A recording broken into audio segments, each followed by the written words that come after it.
Hola, ¿qué tal amigos de Exmonitor? Un gusto tenerlos nuevamente aquí en este espacio, en nuestro canal. Por supuesto, Exmonitor es el canal en YouTube, pero recuerda que también estamos en Instagram, pero recuerda también que estamos en Facebook y en Twitter, en todas las redes virtuales. Bienvenidos. Hoy queremos presentarles a un personaje, a un hombre, a un atleta, a un ser humano maravilloso que tengo que presumirlo, tuve la fortuna de compartir con él, pero que además me dio la oportunidad de conocer cómo es Fernando Platas en el trabajo.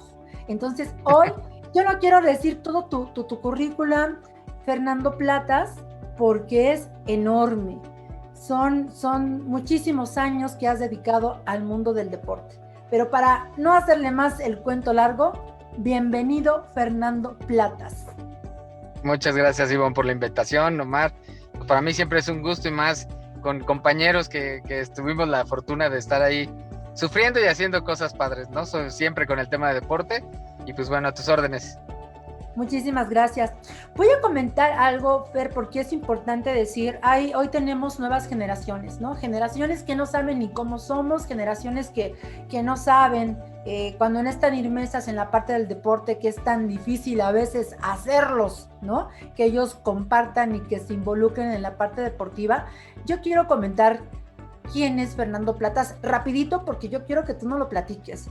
Has sido abanderado, has estado en Centroamericanos, has estado, si no mal me equivoco, por favor corrígeme, que en Barcelona, en Atenas, en Sydney, que es cuando te llevas tu medalla de plata, pero además tienes un sinfín de experiencia en todo este mundo de los clavados. Empezaste muy chiquito, desde 1990, si no estoy mal, Fer, porque ya no quiero decir todos todo lo demás. Mi edad, más bien, mi edad. No, eres un chavo, Fer. Ojalá, no. Son muchos años, pasa rapidísimo el tiempo. Pero ya en 90 yo ya estaba en la selección mayor, pero en realidad selección nacional de categorías desde el 85. Así que, el tiempo vuela rapidísimo. ¿Cómo fue, Fer? Hoy, ¿podrías comentarnos un poco cómo fue el inicio de Fernando Platas? ¿Qué fue lo que le llamó la atención?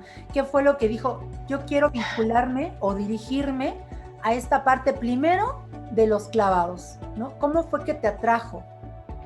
Pues mira, la verdad es que yo creo que como muchas historias, empecé por casualidad, ¿no? Mis papás me llevaban al deporte más por un tema de salud que por el tema de medallas.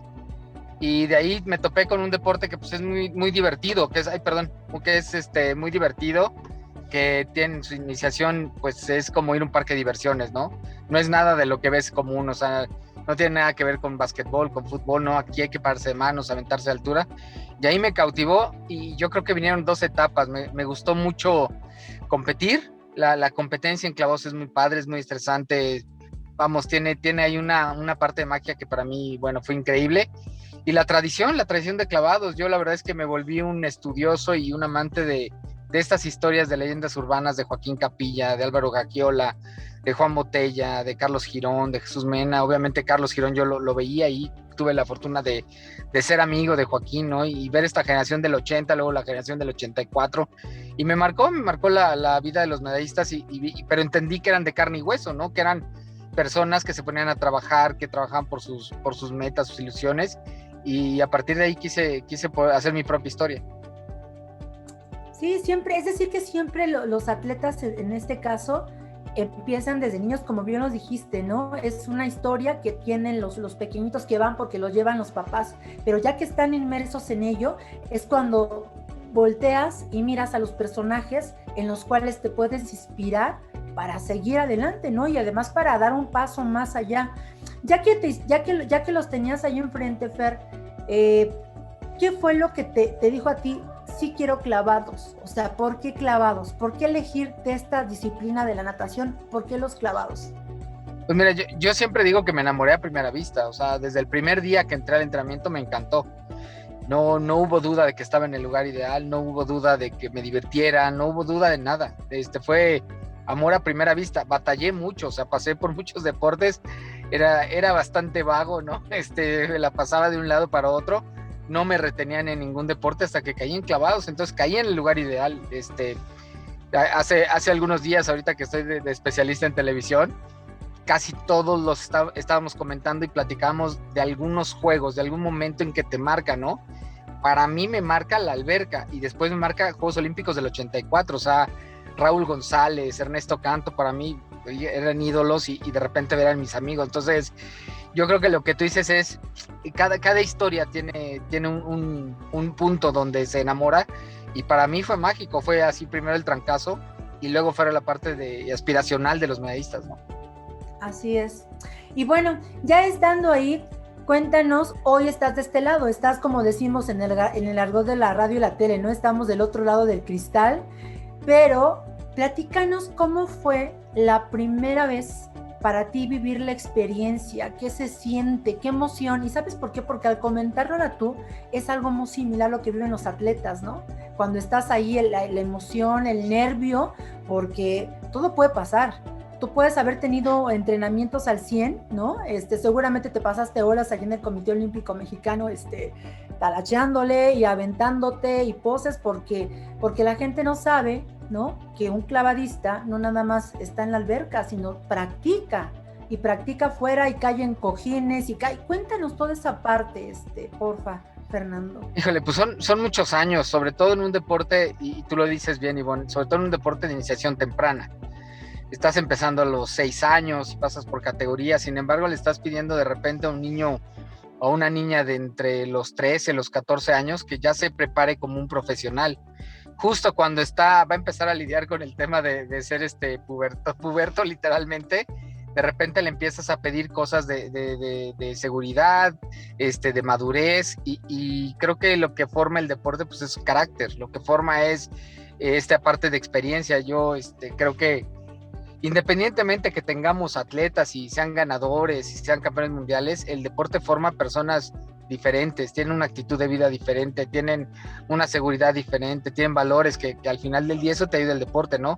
Nada más el hecho de saber ganar y perder, ya con eso haces una persona diferente. Entonces yo creo que entiende el niño que tiene que trabajar, es muy de experiencias personales. El niño empieza a entender que si trabaja gana, que si hace el esfuerzo le empieza a ir bien y empiezas a encontrar esa escalerita para poder llegar, y de repente te estás viendo que Juegos Olímpicos es real, ¿no? Que puedes llegar a él, y entonces se vuelve tu vida, ¿no? El otro día también me preguntaban, oye, ¿en qué momento el niño o el adolescente dice, oye, no voy a ir el fin de semana a Cuernavaca o mis amigos de Reventón?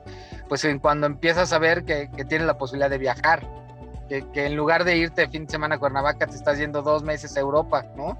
Que en lugar de irte desde Reventón, pues te vas a un campeonato mundial en Australia. Entonces el joven, el adolescente cae en una realidad padrísima de madurez que no le quita la esencia de ser un niño, de ser un adolescente, ¿eh? Pero pues sí, obviamente empieza a tomar otras decisiones y empiezas a pasar horas y la cantidad de trabajo.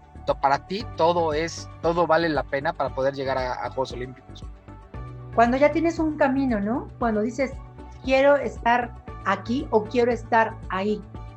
Bien lo comentaste hace ratito.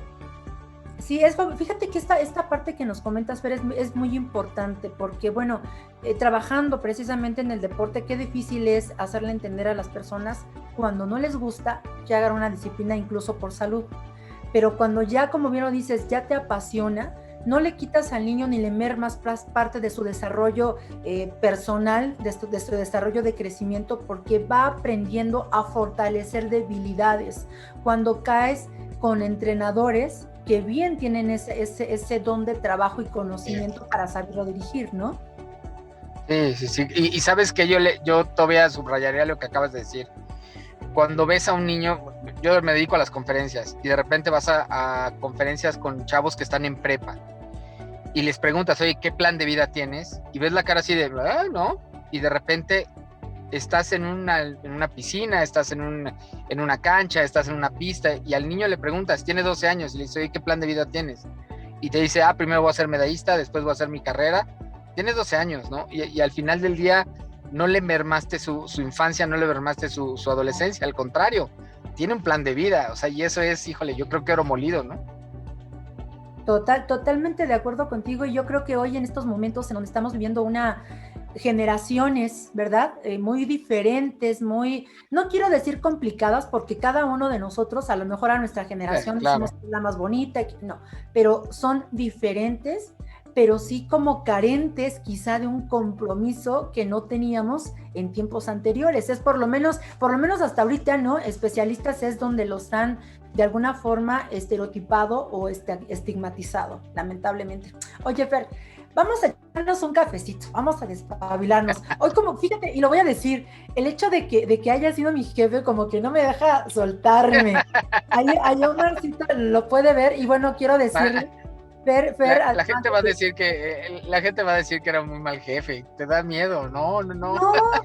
No, pero eras mi jefe y es algo, no sé, me siento todavía como que es Fer Platas, pero además, déjame decirte que cuando yo te conocí y las circunstancias, ¿verdad? Como nos conocimos, fue padre porque para mí eras un ídolo.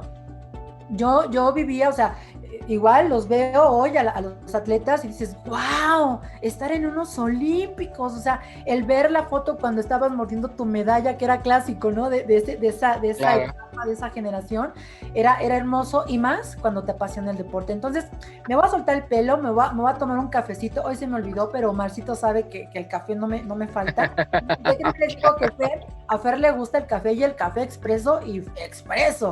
O sea, expreso y expreso. Entonces, a mí me gustaría, Fer, así como te estás riendo, que me platicaras de esa parte humana. ¿Qué sintió, qué vivió Fernando Platas la primera vez que se fue a los primeros Juegos Olímpicos? ¿Qué era lo que vivía por dentro? Mis primeros Juegos Olímpicos fueron Barcelona 92. ¿Barcelona? Yo tenía una emoción muy fuerte porque obviamente Seúl había sido muy padre. Jesús Mena ganó medalla, mi compañero y amigo, pero además yo lo vi ganar y competí con él en el selectivo, entonces yo quería mi propia historia, ¿no? Pero Barcelona yo llegué con una lesión de la mano izquierda, el proceso complicado, pero al fin llego, ¿no? Y Barcelona abría este mundo antes de donde no se podía tocar, ¿no? Del olimpismo, entran los profesionales. Barcelona en sí fue un proyecto muy padre de Juegos Olímpicos porque se volvió un movimiento social. Era la primera vez que se hacía tanto ruido alrededor del deporte como un movimiento que cambiaba una ciudad, que cambiaba un país, ¿no? Hacía profesional el deporte, había dinero, había patrocinadores, se empezó a acelerar todo eso, ¿no? Y para mí fue padrísimo, o sea, no me fue bien, te soy sincero, yo quedé 17º en mis primeros juegos, pero fueron unos juegos que, híjole, no sabes, era desde que llegabas, vivías, veías Juegos Olímpicos en la calle, en los autobuses. La inauguración fue increíble, yo creo que sí fue un parteaguas, esa inauguración de Juegos Olímpicos de Barcelona 92, no solamente por el encendido del fuego, sino entrar el Dream Team. Dicen que nada más hay un Dream Team que fue el de Barcelona 92, ¿no?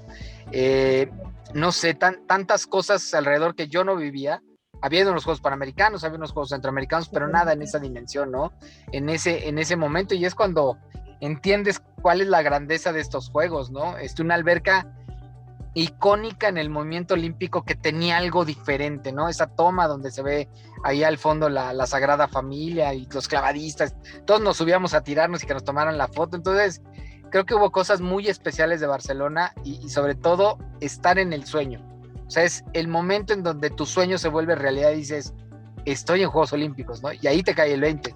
Entonces, fue muy padre, tuve la oportunidad de disfrutar Barcelona, me volví amante de esa ciudad, ¿no? Una ciudad turística, una ciudad con cultura, una ciudad con mucho ambiente, ¿no? Con la magia de del ambiente de España, no sé, para mí representó mucho y sobre todo fue, pues bueno, sí te va mal, pero regresas y dices, a ver, yo voy a los que siguen, ¿no? Los que siguen me los quiero comer.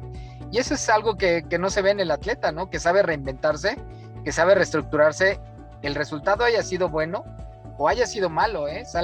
Hablan ahorita mucho con el tema de la pandemia de la resiliencia y los ejemplos son los atletas. Pero lo que pasa es que el atleta lo vive todos los días, en el entrenamiento, en la temporada, en el plan de trabajo. O sea, la gente a veces se le olvida que Juegos Olímpicos sí son cada 4 años, pero los atletas se preparan 4 años, ¿no? Los atletas pasan los filtros de alto rendimiento, los criterios de selección, o sea, todo eso tiene que pasarlo para poder llegar a Juegos Olímpicos. Fíjate, es algo bien importante, Fer, que la gente no conoce. La gente ve al atleta, ¿no? Cuando se vienen o los centroamericanos o los campeonatos mundiales y lo ves y dices, ay, pero ¿cómo logró ese cuerpazo? Pues ¿cómo? Entrenando todos los días con un alto rendimiento de entrenos de a veces 4, 5, 6, 7, 8 horas al día, ¿no? Y que esto va de la mano con una alimentación, con un apoyo psicológico, es decir, es un trabajo en equipo garrafal. Pero entonces eso quiere decir que ahí Fernando Platas, como bien lo dijiste, Fer, te impactó, dices, no tuve resultados, a lo mejor los que tú no esperabas, pero ahí fue donde también te motivaste, dijiste, ¿cómo no? Me voy a comer el mundo y quiero a la otra, ¿no? Lo que viene. Entonces, de alguna manera, Fernando Plata se estuvo reinventando en cada proceso para llegar a obtener las medallas, que tienes un chorro de medallas, pero digamos, la que nos cimbró, la que te cimbró cuando llegas a Sydney 2000, en estos clavados, ¿qué pasó ahí? ¿Qué sintió? Mira, Sydney es como, ¿cómo decirlo? Es la madurez del atleta, la madurez de la persona. Se conjuntan muchas cosas. Pasó Barcelona y después pasó Atlanta. Y en Atlanta 96 yo quedé 7º y 8º. A pesar de que tuve todos los resultados, me subía a todas las competencias, me subía al podio. Yo llegaba como rankeado número 3 del mundo, tanto en 3 como en 10. En fin, yo creo que había tantas y tantas cosas alrededor y quedó 7º y 8º. Y fue la toma de decisiones, esta estrategia que tú dices, pues yo me le eché a los hombros, ¿no? Y ahí aprendí una lección fuerte que es, pues no puedes solo. Lo que tú estás diciendo es, a ver, sí quieres un atleta que diga, yo voy a ganar, sí, claro que sí, pero también quieres un atleta que se permita dirigirse, que lo dirijan, porque tienes que tener ese equipo multidisciplinario, al entrenador, al preparador físico. Y esa fue la gran madurez. O sea, yo para 97 me cambié de entrenador, reestructuré todo el equipo de trabajo, tuve un nuevo equipo, empecé a trabajar de cero y lo que hubo fue madurez, ¿no? Siempre Joaquín Capilla decía que la lista más difícil de tener es la de los errores que ya cometiste para ser medallista olímpico, porque lo que tienes que hacer todo el mundo lo sabe, tú lo acabas de describir, entrenar, escuchar, madurez, pero lo que no tienes que hacer para ser medallista olímpico, pues nada más el que la ha regado, ¿no? Y entonces, cuando empiezo el ciclo, Carlos Girón me insistía mucho, es que tus experiencias son la diferencia. Vas a ver el día que tú llegues a Juegos Olímpicos con esta experiencia. Y me decía, yo platicaba mucho con ellos porque a mí me parece que yo creo que yo sí aprendí a través de ellos, ¿no? Sus experiencias buenas y malas sí las aprendí a través de ellos. Y entonces el trabajo se conjuntó. Era impresionante la seguridad que teníamos en el equipo de trabajo, que pedíamos responsabilidad y decíamos, sí, no hay problema, ¿no? A comparación de los otros ciclos, ¿no? Me decían, oye, ¿quieres eso? No, yo a mí déjenme entrenar, yo a lo mío, ¿no? No, y para Sydney no había problema. ¿Quieres ser abanderado? No tengo problema. Oye, ¿quieres hacer esto? Sí, no pasa nada, ¿no? Ser 2 veces abanderado, ¿verdad? Así es, para Sydney y para Atenas. Para Atenas. Y eso es lo que fue Sydney. O sea, Sydney fue la madurez, se acopló el equipo de trabajo y lo único que hicimos fue eso, ¿no? Trabajar, tener una meta clara, tener objetivos, evaluar si estábamos bien o mal. Lo que tú acabas de decir es bien importante. La gente todavía cree, alguna gente, que se gana por muchas ganas y porque tuviste suerte. No, a ver, es ciencia, es metodología, es equipo de trabajo, cuenta todo, cuenta tu descanso, cuenta el psicólogo, cuenta tu carga de trabajo, todos los detalles cuentan. Es más, o sea, al final los grandes detalles van a terminar siendo la diferencia. Y eso es lo que pasó. No hicimos otra cosa más lo que hicimos en el entrenamiento, lo que habíamos previsto en el plan, y el resultado se dio como se dio ese día, ¿no? Oye, Fer, en este camino que tienes dentro del deporte, porque hay que comentarle también a todos nuestros seguidores hoy virtuales que Fernando Plata sigue trabajando y sigue inmerso en el deporte, pero en algún momento en ese camino, por ahí de repente dijiste, basta, no puedo, y que también en ese mismo instante en que dijiste, no puedo, de pronto dijiste, ¿cómo no? Me voy a levantar. Exactamente esa resiliencia, ¿no? Que todo ser humano tiene. Sí, claro, yo creo que mi momento más difícil fue Atlanta, porque para Barcelona tenía como el pretexto, ¿no? Me había lesionado, y al final la lesión pues sí tuvo que ver mucho con la falta de trabajo, estabas en rehabilitación. Pero Atlanta no había pretexto, ¿no? Yo empecé el ciclo de cero, empecé siendo segundo lugar en la Copa del Mundo, Juegos Panamericanos, Centroamericanos, Premio Nacional de Deporte, todo, ¿no? Todo. Y llegué y séptimo y octavo, entonces la pregunta fue, híjole, ¿tengo la capacidad o no tengo, no? ¿Qué pasa? O sea, yo no quiero ser de esos atletas que siempre llegan a juegos y no ganan. Y lo que fue reinventarte, o sea, lo que dijimos fue, vamos a empezar de cero, vamos a empezar teniendo ganas de llegar temprano al entrenamiento, vamos a empezar por las bases, no inventamos el hilo negro, creo que tú me conoces y de repente siempre acostumbro a decir mucho, a ver, no hay que inventar el hilo negro, hay cosas que funcionan, hay que retomarlas y hay que hacerlas a tu manera. Entonces, ¿dónde encontré el consejo? Pues lo encontré en mi familia, lo encontré en mi equipo de trabajo, lo encontré en un entrenador que me dijo, tienes que volver a aprender todo lo que sabes, ¿no? Tienes que empezar y reinventarte y vamos a empezar de cero.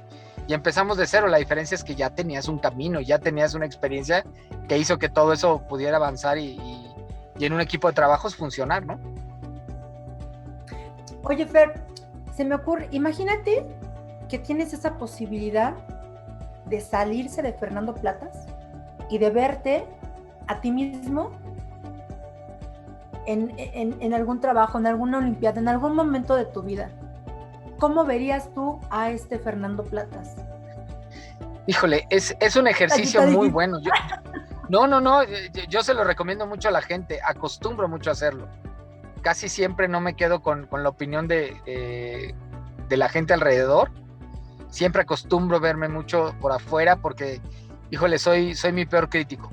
O sea, hay veces que cuando llego con alguien que me va a criticar, hasta siento bonito porque yo ya me deshice. Yo soy, y sobre todo a detalles, y soy bastante intenso, sobre todo cuando tengo claro objetivos. Entonces, es un excelente ejercicio porque te acostumbra mucho a verte quién eres, de dónde vienes y a dónde quieres llegar. Y entonces en ese momento yo creo que encuentras lo que tú decías, fortalezas, encuentras qué vas a trabajar para convertirlo en fortaleza, ¿no? En dónde tienes que trabajar más, en dónde tienes que descansar más, entonces tienes que volverte detallista de ti. Yo creo que es un gran ejercicio y lo que siempre empiezo es por preocuparme por la persona, ¿no? Creo que cuando tú te ves de afuera, empiezas a entender que hay una parte profesional y una parte personal y preocuparte por ti como tu persona, como ese elemento, siempre te hace tener buenas bases. Fer, hay muchísimo que platicar de Fernando Platas. A mí me gustaría hoy, ya conociendo al Fernando Platas que eres, al Fernando Platas que ha caminado, al Fernando Platas que ha dejado el nombre de México muy alto en tiempos a lo mejor menos drásticos como los que estamos viviendo hoy, porque cada tiempo tiene su momento, su situación y su contexto. Pero hoy me gustaría que me comentaras cómo se reinventa Fernando Platas, cómo se innova a sí mismo, cómo está presente para poder seguir checando chicos, porque tienes, lo voy a decir, espero no cause ahí situación. Tú estás inmerso en el deporte, tienes tu equipo de trabajo, estás en búsqueda de nuevos chicos, pero ¿qué hace Fer para reinventarse? Híjole, yo creo que mi máxima lección de vida fue retirarme. Cuando estábamos regresando de Sydney en diciembre, yo gané el 26 de septiembre del 2000 y en diciembre estábamos planeando el ciclo olímpico a Atenas 2004. Y Jorge Rueda, que tú también lo conoces, bueno, pues al final mi entrenador me dice, oye, cuando te retiras, La verdad, primero me pareció una pregunta muy imprudente, ¿no? Como que yo estaba en mi momento y yo salí en programas de televisión y firmaba autógrafos, ¿no? Y casi, si pedía una mesa en algún restaurante me daban la mesa así bonita, ¿no? Etcétera, etcétera. Y como que sentí que no era el momento. Sin embargo, yo creo que fue el mejor momento porque empecé a tener conciencia que se iba a acabar lo que había hecho toda mi vida, que tenía que buscar proyectos y que me tenía que volver a definir, me tenía que redefinir yo como persona, como atleta y empezar a buscar un proyecto nuevo, punto, ¿no? Y en ese camino, pues primero fui encontrando que me gradué como licenciado en administración de empresas, ¿no? Gracias a eso encontré que yo también me quería graduar como atleta y que mi graduación tenía que ser unos Juegos Olímpicos o una final olímpica. Y no fue tan difícil, no fue ese trago amargo de, ya me voy a retirar. Es complicado, yo creo que es el proceso más difícil. Pero además, ¿sabes qué, Ivonne? Encontré que cómo iba a evaluar mis proyectos, cómo podía yo evaluar lo que de nuevo quería hacer y encontré la manera más sencilla. Me tienen que emocionar y me tienen que vibrar como me vibra una competencia de clavados. Si a mí no me emociona estar en lo que yo estaba, tú me conociste como director del Instituto del Estado de México y a mí me emocionaba ser director, o sea, a mí me emocionaba poder hacer algo que la gente dijera, wow, nunca se había hecho, o sea, llegar a la oficina y pasar por las cosas buenas y malas que tiene la administración pública, eran motivantes, ¿no? Y salir con proyectos avante era era una competencia. Entonces, yo hasta la fecha sigo evaluando mis proyectos así. Estoy como director ejecutivo en la Fundación Movimiento de Salud y hablar de un tema, tú hace rato lo decías, hablar de un tema que pareciera que es nuevo, ¿no? Pareciera que estamos inventando el hilo negro. No, el hilo negro ya se inventó hace mucho tiempo, pero hoy para la gente no conoce la información en cuanto a hacer ejercicio sanamente, en cuanto a ser una persona sana. Y hoy la pandemia, además de que nos está recordando eso, aparte de la salud mental, ¿no? Hoy el tema de la gimnasta en Estados Unidos de Simone Biles abre la puerta de lo que significa la salud mental de los atletas, pero la pandemia nos ha puesto de verdad no en tela de juicio, pero sí nos ha puesto a prueba, ¿no? De nuestra salud mental, porque todos encerrados, las mamás ya no aguantan a los hijos, ¿no? Por la escuela, los hijos no aguantan a los papás, ¿no? Las parejas nos influenciamos porque nunca habíamos pasado tanto tiempo juntos, ¿no? Cada quien salía a trabajar. Entonces yo creo que cuando empiezo a hablar de esas cosas y me emocionan, me vibran, es como encuentro el lugar donde reinventarme, ¿no? Siempre creo que soy una persona competitiva, una persona de retos, pero es difícil encontrar dónde sí. Y esa parte que me emociona creo que es la manera en donde yo he podido encontrar mi manera de evaluar las cosas, al formar mi familia, al entrar a la política, al hacer cosas a través de la iniciativa privada. Ahora que los muchachos no cuarto, tenía un pedazo de manzana ahí al lado y hasta lo aventé al piso, ¿no? ¿Por qué? Y me decían, oye, ¿por qué dices fallamos? Y le dije, pues porque cuando estamos todos ahí estamos, y cuando ganan son ellos, ¿no? A mí sí me acostumbraron así, y me vibra, y cuando tengo esa parte que me vibra el corazón, como si estuviera otra vez arriba del trampolín, sé que estoy en mi proyecto. Dijiste algo bien importante, ¿no? Fallaron, ganamos, entonces sí nos incluimos.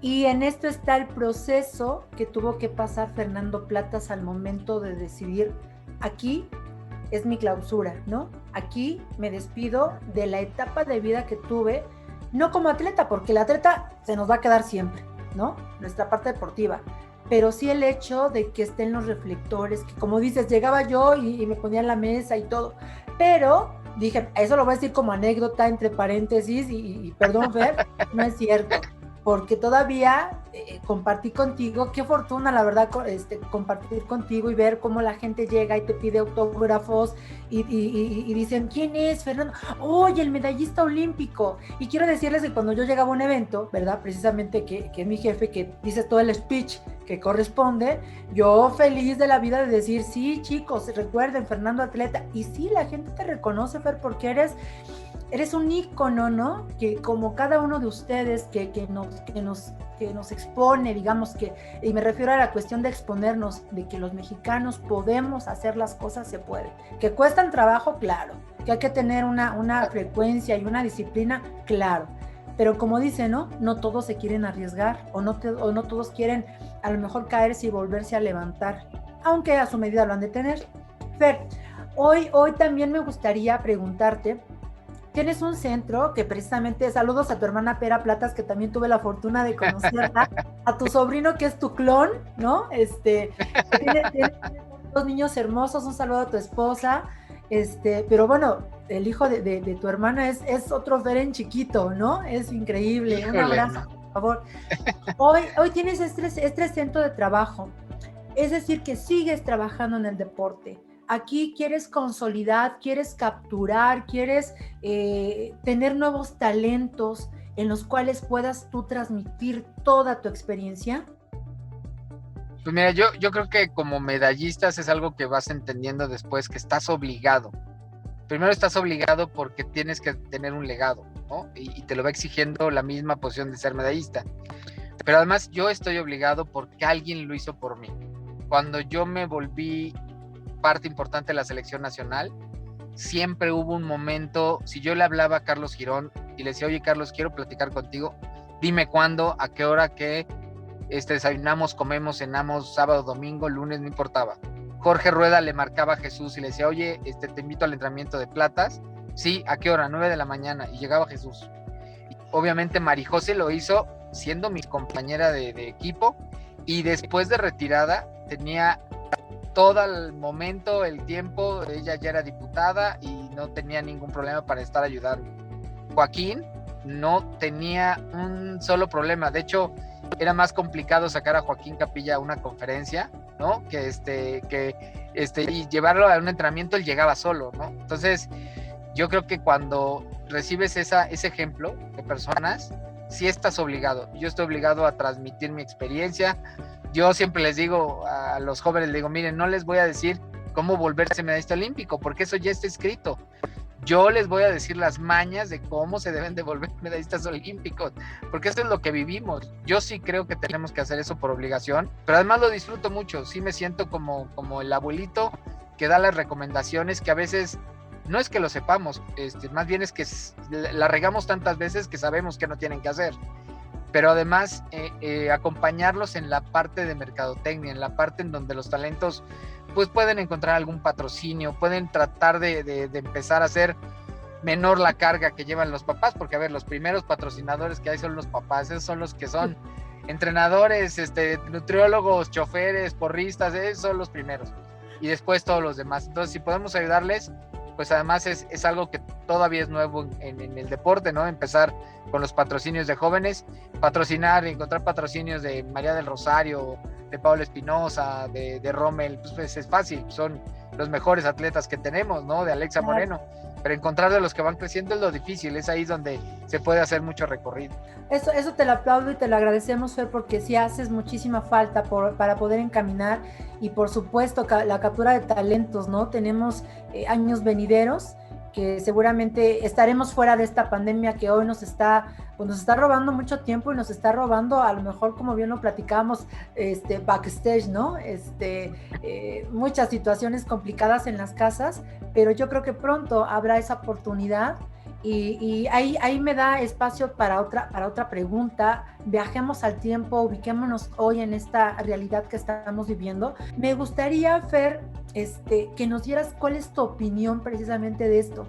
¿Cómo ves a las Olimpiadas? ¿Cómo ves que México está, sí, en un 55 lugar de posicionamiento del ranking de medallas, pero que tenemos un Rommel Pacheco, pero que tenemos medalla de bronce precisamente por esta dupla de clavados?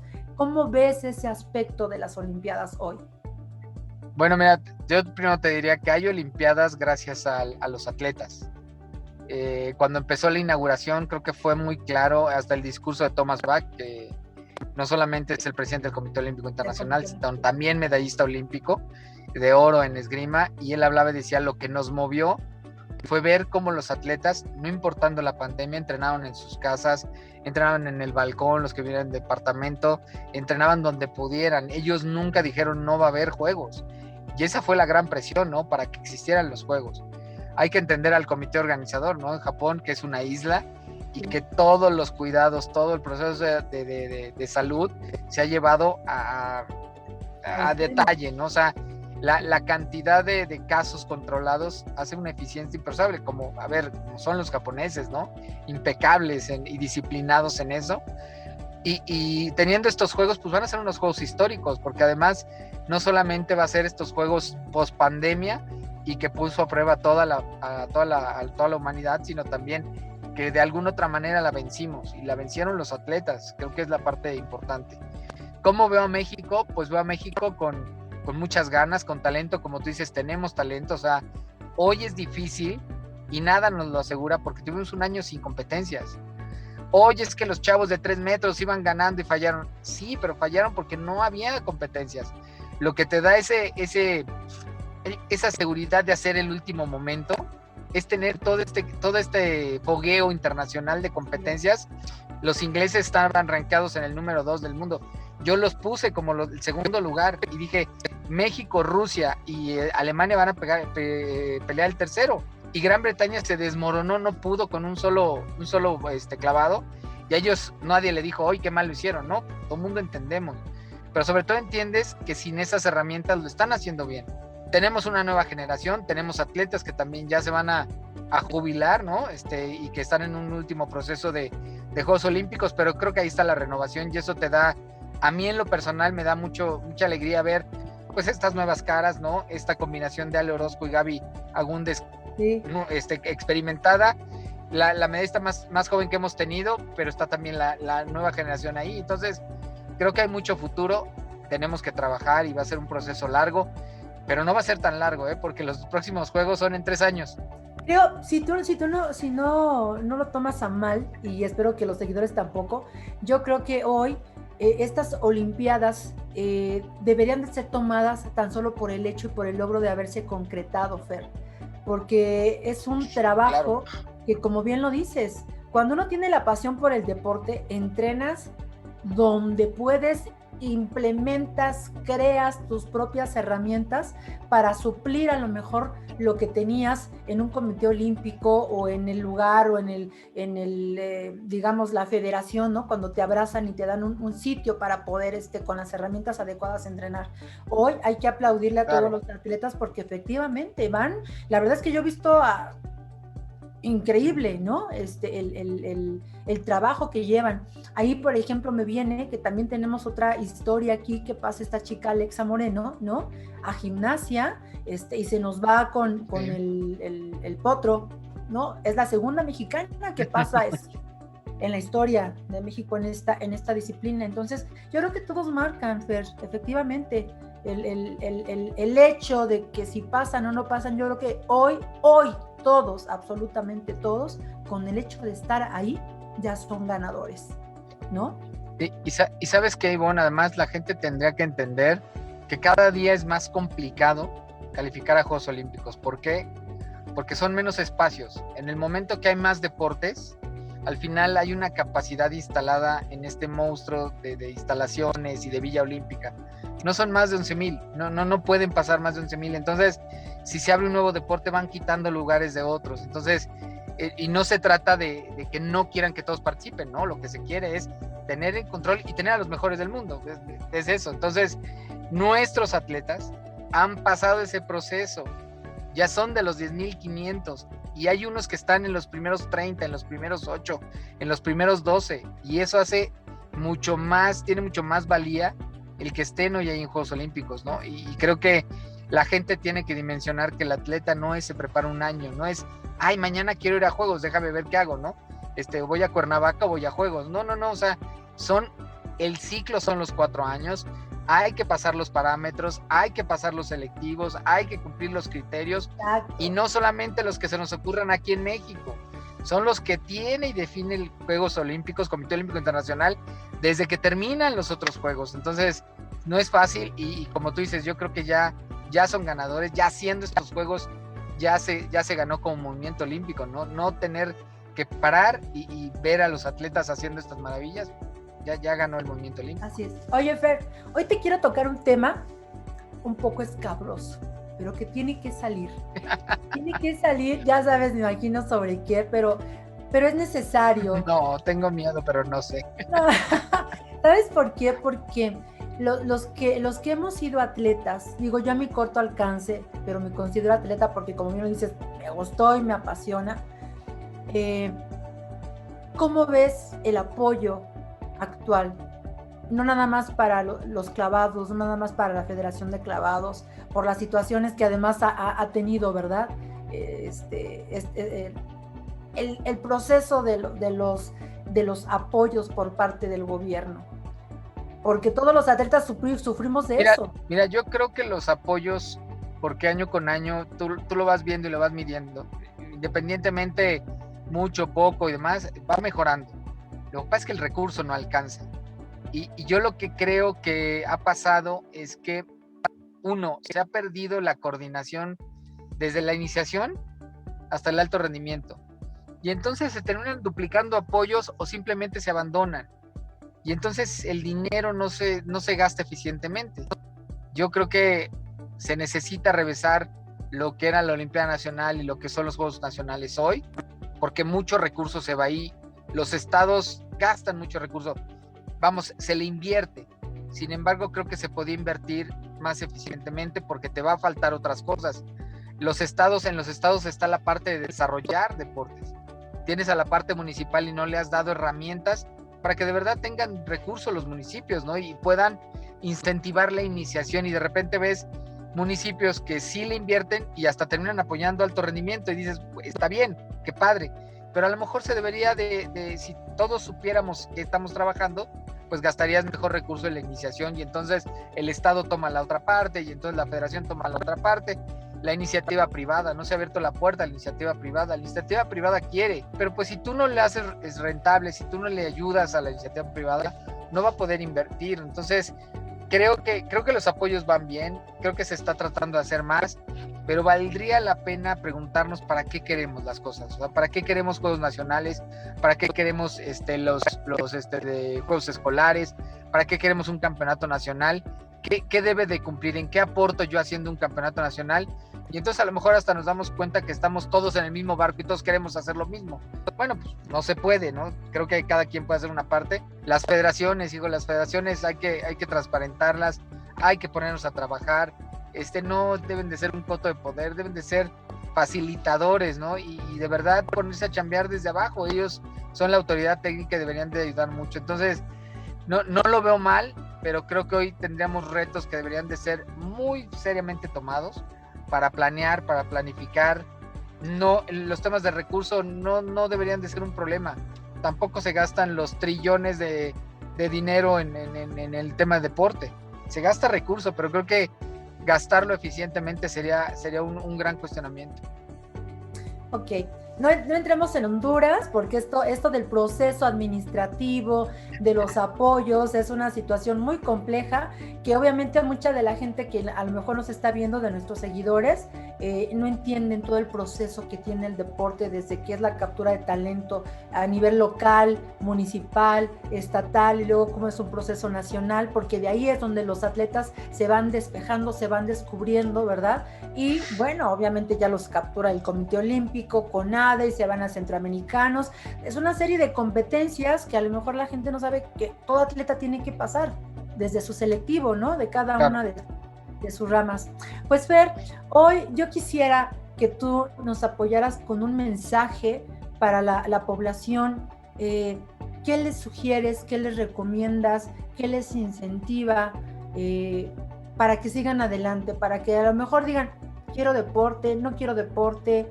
¿Qué les diría Fernando Platas con ese traje que es icónico, que ha puesto el nombre de México muy alto, que ha sido abanderado, que ha sido campeón y que es ídolo de muchos, como en su momento tuviste a muchos, ¿no?